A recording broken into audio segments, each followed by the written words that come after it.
सर्वांना शिवजयंतीच्या खूप शुभेच्छा आणि नमस्कार। आपल्याला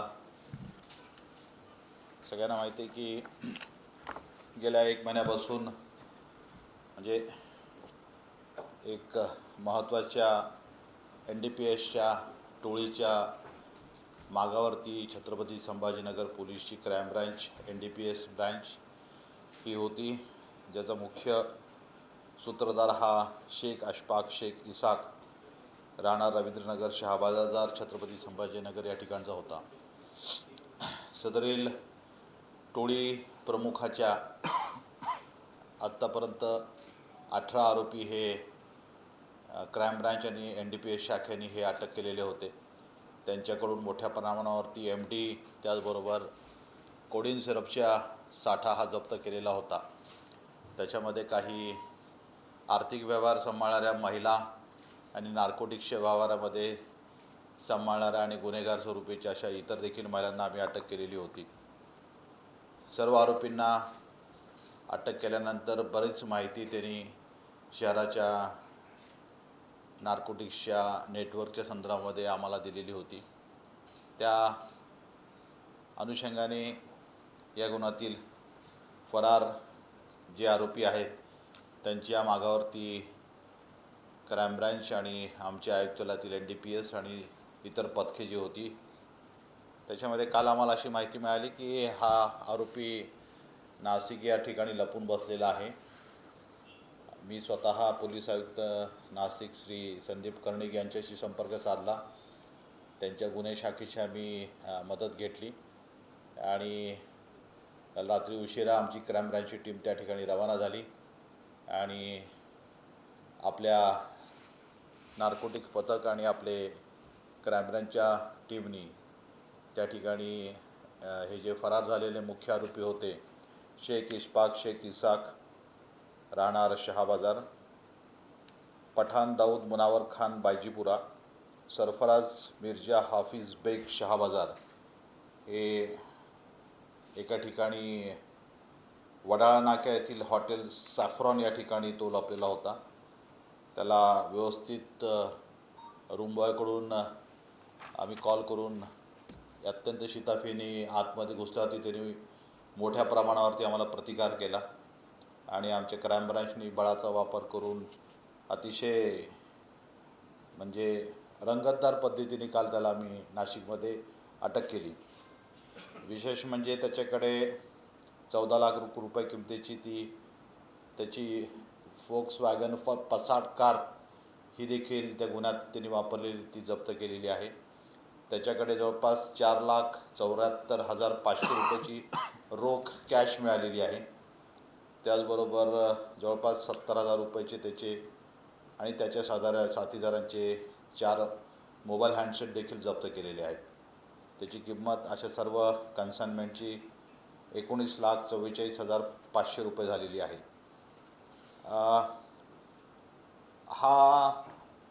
हे 3 आरोपी आणि पूर्वीचे 18 असे म्हणून आता ह्या टोळीचे 21 सदस्य अटक झालेले आहेत। त्याचबरोबर त्याचा आणखीन एक साथीदार दुसऱ्या गुन्ह्यामध्ये फरार होता, शेख फरदीन अब्दुल रज्जाक, जो शहाबाजारचा राहणार होता। त्याच्याबरोबर आम्हाला त्यांचे आर्थिक व्यवहार आणि मनी ट्रेल्स मिळालेले होते। त्यांना देखील कालच क्राइम ब्रांचनी ताब्यात घेतलेलं आहे आणि अटक केलेलं आहे।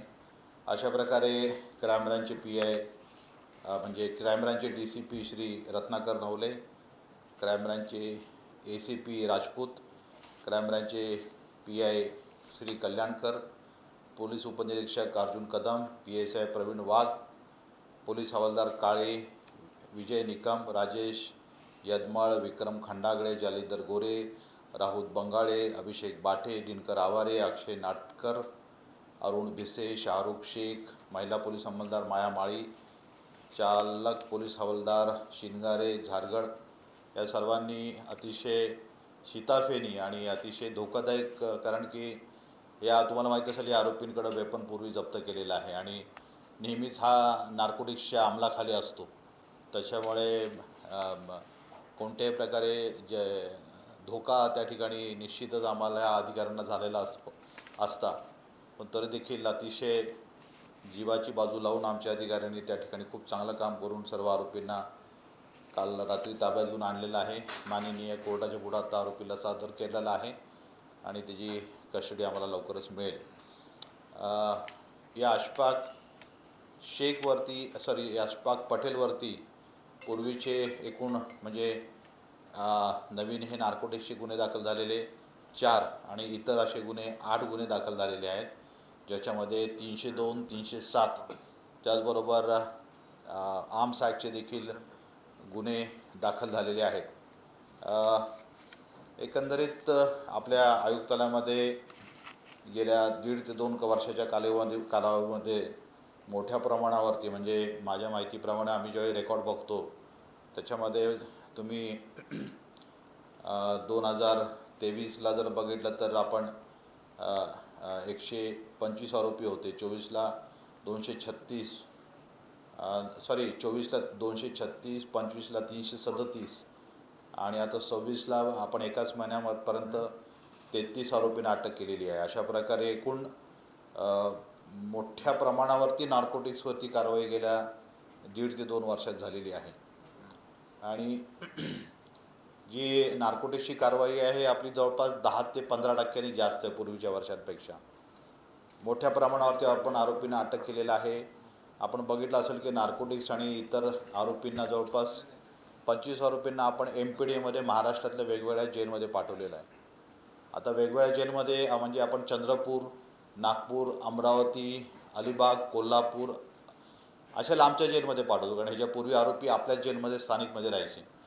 पण यावेळी आम्ही थोडासा गुन्हेगारांच्या विरुद्ध वचक राहावा, दबदबा राहावा म्हणून आम्ही या आरोपी खूप लांबच्या जेलमध्ये पाठवतो. त्याचबरोबर मकोकामध्ये आम्ही कारवाई फार मोठ्या प्रमाणावरती गेल्या आता 1.5 वर्षात केलेली आहे, ज्याच्यामध्ये आम्ही 12 टोळ्यांवरती मकोका दाखल केलेला आहे. त्याच्यामध्ये 85 आरोपींना आम्ही मकोकामध्ये अटक केलेली आहे.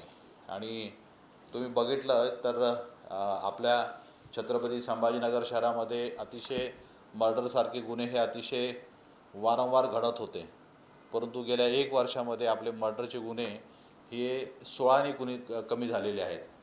म्हणजे निश्चितच आपली नार्कोटिक्सची कारवाई मकोका, MPDA त्याचबरोबर जी गंभीर गुन्हेगारांच्या विरुद्ध केलेली जी प्रभावी कारवाई आहे त्याच्यामुळे निश्चितच गंभीर गुन्ह्यांना आळा घालण्याकरता छत्रपती संभाजीनगरची गुन्हे शाखा आणि संपूर्ण पोलीस दल हे यशस्वी झालेलं आहे. या आरोपींची कस्टडीमध्ये बरेचसे सविस्तर आणखीन माहिती आम्हाला मिळेल. त्या अनुषंगाने इतर देखील त्याचे जे काही साथीदार असतील किंवा त्यांचे जे काही सपोर्टर्स असतील, कारण की आम्हाला अशी माहिती आहे की त्याच्या मोठ्या प्रमाणावरती काही आर्थिक मदत करणारे आणि त्याचे हे नेटवर्क चालवण्याकरता सपोर्ट करणारे काही व्यक्ती आहेत आणि त्यांच्यावरती देखील आमची पाळत आहे आणि निश्चितच पुराव्यानिशी आम्ही त्यांच्यावरती देखील प्रभावी कारवाई करू. या आरोपींचं पूर्व रेकॉर्ड सगळ्यांचं तपासलं जाईल आणि त्याची पडताळणी करून ह्या अशफाक पटेल आणि ह्याच्या सगळ्या टोळीला देखील आम्ही लवकरात लवकर मकोका अंतर्गत देखील प्रभावी कारवाई करणार आहोत.